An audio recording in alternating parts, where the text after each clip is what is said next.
प्रिय छात्रगण,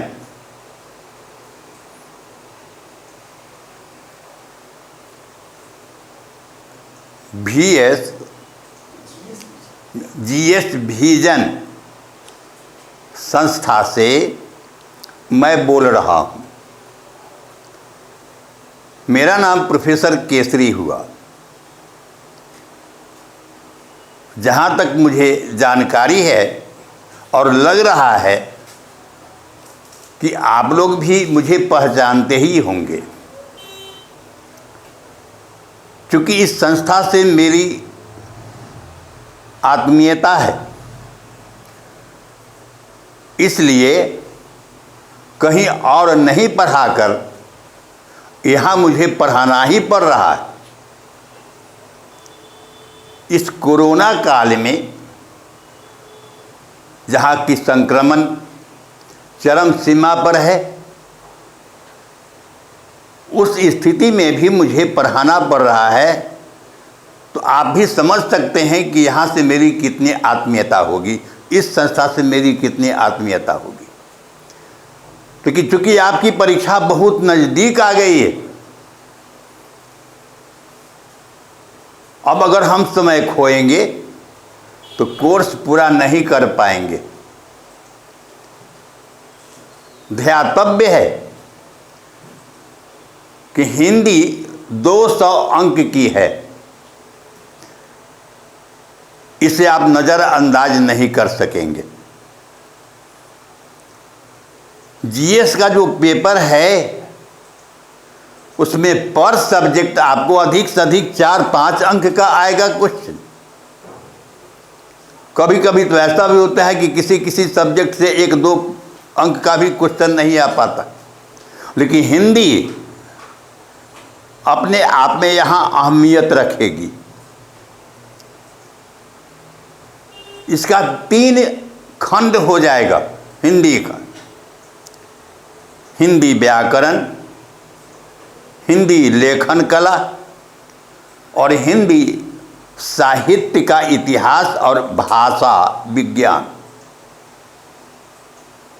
ये सब इसके खंड और उपखंड हैं। केवल व्याकरण से काम नहीं चलेगा। 2 पेपर है, जिसमें एक पेपर में तो व्याकरण रहेगा और दूसरे पेपर में हिंदी साहित्य का इतिहास, भाषा विज्ञान और हिंदी साहित्य का और कुछ, ये सब रहेंगे।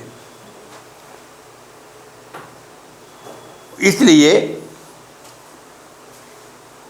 आपको अधिक से अधिक इसमें भी समय देना होगा और ध्यान देना होगा।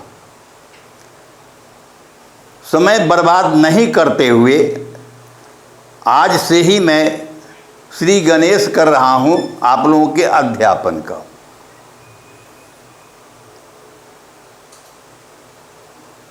तो पहला, अगर हम लोग पहले व्याकरण ले लेते हैं, पहला खंड अगर व्याकरण को मानते हैं तो यह व्याकरण आपको हिंदी साहित्य और भाषा विज्ञान सब में योगदान देगा। क्योंकि वाक्य विन्यास एक नया चैप्टर बनकर आया है इसमें। इस वाक्य विन्यास जो पाठ आपका होगा, यह पाठ किसी भी पुस्तक में आपको नहीं मिलेगा और इससे 10 अंक के प्रश्न आएंगे। वाक्य विन्यास में बहुत पढ़ना है। पूरा का पूरा आपका लिंग वचन कारक जितने भी अभिकारी हैं, शब्द के जितने विकार हैं, उन सबों का अध्ययन करना होगा। एक बात और भी, आप लोग इसको बहुत सहज रूप में लेते हैं और दूसरे रूप में यह भी समझ रहे होंगे कि अब बहुत कम समय रह गया है, तो इतना कम समय पढ़ाएंगे और पैसा इतना कहेंगे।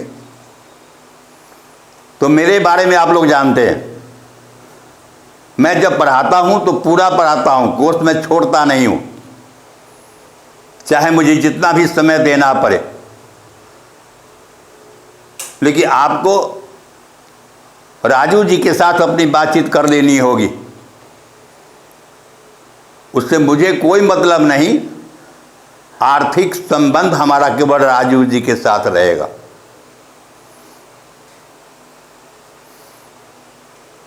आज व्याकरण का जो पाठ है उसका सिलेबस लिख लें आप। पहला पाठ रहेगा भाषा।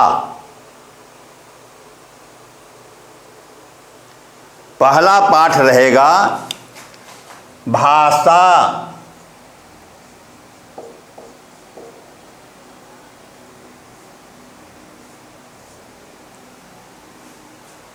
ध्यान देंगे, यह भाषा चैप्टर बड़ा ही महत्वपूर्ण है। व्याकरणिक क्षेत्र में भी इसका महत्व है, राजनीतिक क्षेत्र में भी महत्व है, सामाजिक क्षेत्र में भी महत्व है।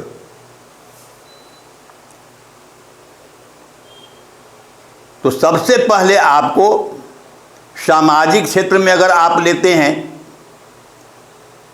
तो भाषा के रूप में आप पाएंगे मातृभाषा, बोलचाल की भाषा, साहित्यिक भाषा, मानक भाषा आदि आदि। इसी तरह से राजनीतिक क्षेत्र में अगर आप लेंगे तो संविधान में जिस भाषा का वर्णन है, जिस भाषा का विवरण है, वह है राजभाषा, राष्ट्रभाषा, मातृभाषा, मानक भाषा। इस सब के सब आपके राजनीतिक क्षेत्र के हैं। भाषा विज्ञान भी पढ़ना पड़ता है। हो सकता है आपको जानकारी हो सकता है जानकारी न हो। वे छात्र जो हिंदी लेकर पीजी करते हैं तो ऑनर्स में भी उनका भाषा विज्ञान एक पूरा का पूरा विषय बन जाता है। फर्स्ट पेपर भाषा विज्ञान ही है। उस भाषा विज्ञान से जैसे हिंदी की उत्पत्ति और विकास, यह भाषा विज्ञान का प्रश्न है। अपभ्रंश, अब अपभ्रंश कितने प्रकार के होते हैं, किस अपभ्रंश से किस हिंदी की उत्पत्ति हुई। अब 5 प्रकार की हिंदी है, पूर्वी हिंदी, पश्चिमी हिंदी, राजस्थानी हिंदी, बिहारी हिंदी और पहाड़ी हिंदी। इन सबों का अगर आप अध्ययन करते हैं, इन देखेंगे सबों से आपको क्वेश्चन भी मिलेगा। तो यह भाषा विज्ञान का प्रश्न है, इसे भी आपको पढ़ना है। और फिर भाषा से संबंधित जो व्याकरण है आपका, क्योंकि हर भाषा का अलग अलग व्याकरण होता है। अब इसका जो व्याकरण है, तो व्याकरण का पहला चैप्टर आपका है भाषा। तो यहाँ भी आपको पढ़ना पड़ेगा। इसलिए भाषा चैप्टर सबसे समृद्ध चैप्टर आपको मिलेगा। भाषा के बाद दूसरा है संज्ञा। संज्ञा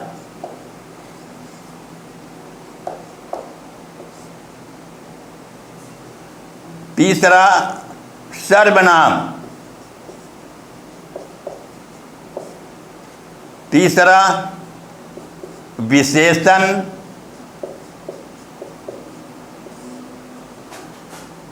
विशेष्य,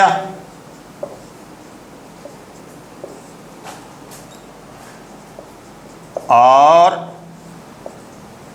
प्रविशेषण।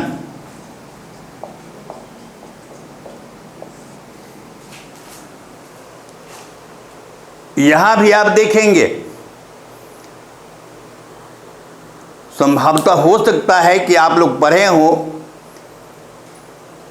कि भारत की शिक्षा नीति बदली है। 1986 में भी नई शिक्षा नीति का निर्धारण हुआ था। उसके तहत व्याकरण में बहुत अधिक संशोधन हुआ था। 2003 से इम्प्लीमेंट भी हुआ, लेकिन दुर्भाग्य से आप लोगों के सामने नहीं आ पाया है। यह प्रकाशक का दोष है, शिक्षक का भी दोष कहा जा सकता है, लेकिन शिक्षक भी बेचारा क्या करे, जब तक उसको किताब नहीं मिलेगी या वो किताब का अध्ययन नहीं करेगा उससे तो ज्ञान नहीं हो सकता।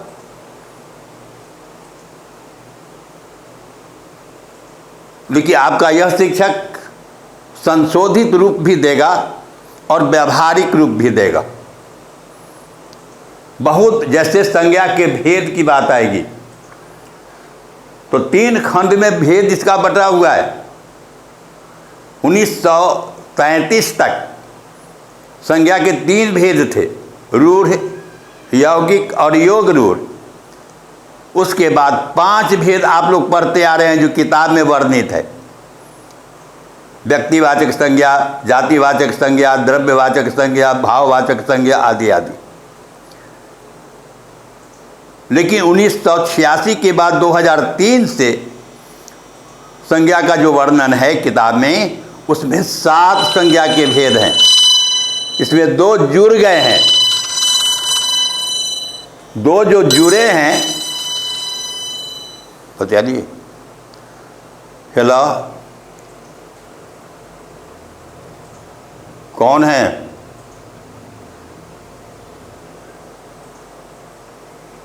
मैं बहुत दूर हूँ। बहुत दूर? क्यों क्यों? ना ना, हमको आप लोगों की जरूरत भी नहीं है।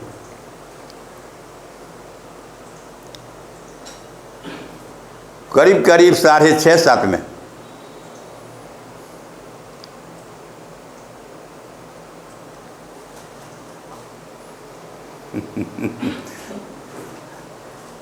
हाँ, इस तरह से 2 इसमें जुड़ गया है, अपत्यवाचक संज्ञा और ऊनवाचक संज्ञा। पढ़ाने के क्रम में बताऊंगा। क्वेश्चन पूछा गया है यूपी दरोगा में भी। पांडव, इनमें से कौन संज्ञा है? व्यक्तिवाचक, जातिवाचक, समूहवाचक, भाववाचक। सच मानिए, इनमें से कोई नहीं, तो इनमें से कोई नहीं होगा। पांडव नाम है इसलिए संज्ञा है, लेकिन वास्तव में इनमें से कोई भी नहीं होगा। यही अपत्यवाचक संज्ञा का उदाहरण है। इसकी परिभाषा है कि जिस संज्ञा से किसी की संतान होने का बोध हो। पांडु की संतान पांडव, कौरव कुरु की संतान, कौशलेंद्र कौशल्या की संतान, वासुदेव वसुदेव की संतान। ये सब के सब अपत्यवाचक संज्ञा हो जाएंगे। आप स्वतः मनन करके देखेंगे संज्ञा के बारे में जो आप जानते हैं, उनमें से किसी का भेद यह नहीं रहेगा, किसी का उदाहरण नहीं बन पाएगा। कटोरी, कटोरा है तो दोनों ही को आप एक ही कहेंगे क्या? 2 नाम क्यों पड़ा? कटोरा का लघु रूप कौन है? कटोरी। थाली, हाँ, लकुटी, लाठी का लघु रूप। इसी तरह से रस्सा, रस्सी, तो रस्सा का लघु रूप रस्सी। यह ऊनवाचक संज्ञा, क्योंकि ऊन का अर्थ ही होता है छोटा। जैसे 29, 30 के पहले ऊन लग गया तो 29 30 से छोटा है, 39 40 से छोटा, 59 60 से छोटा। इसी तरह से यह दोनों जुड़ गया है, लेकिन जुड़ा है 2003 में आकर। और दुर्भाग्य है कि आज तक लोग इसको नहीं पढ़ पाता है, क्योंकि किताब में है ही नहीं। खैर छोड़िए इन बातों को।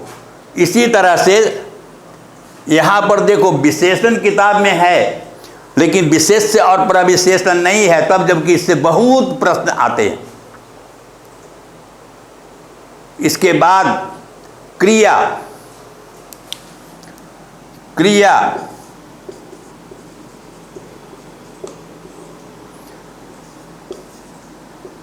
क्रिया विशेषण,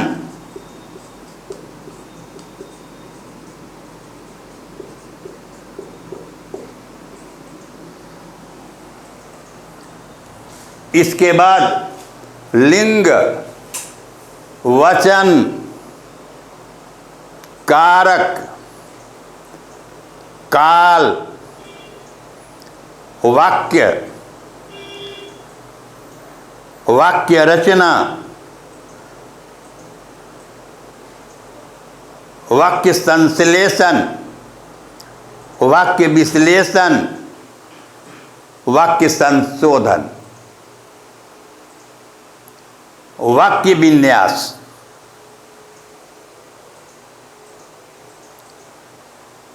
समास, संधि, उपसर्ग, प्रत्यय। ध्यान रखेंगे, जब मैं पढ़ाऊंगा तो वाक्य चैप्टर के पहले और शब्द के बाद मैं उपसर्ग और प्रत्यय को पढ़ाऊंगा, वहाँ याद दिला देना। तो शब्द चैप्टर भी आप लिखे होंगे, शब्द, पद विन्यास, मुहावरा, लोकोक्ति, संधि, अलंकार, रस, गद्यांश, पद्यांश,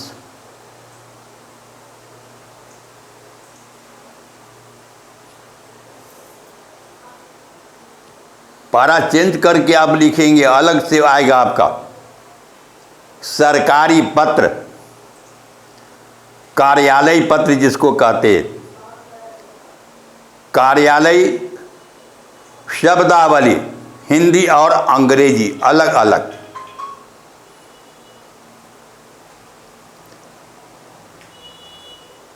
इतने आपको पढ़ने हैं।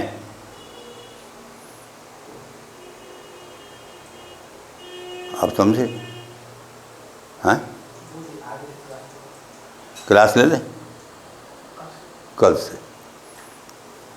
आपकी कक्षा कल से शुरू होगी।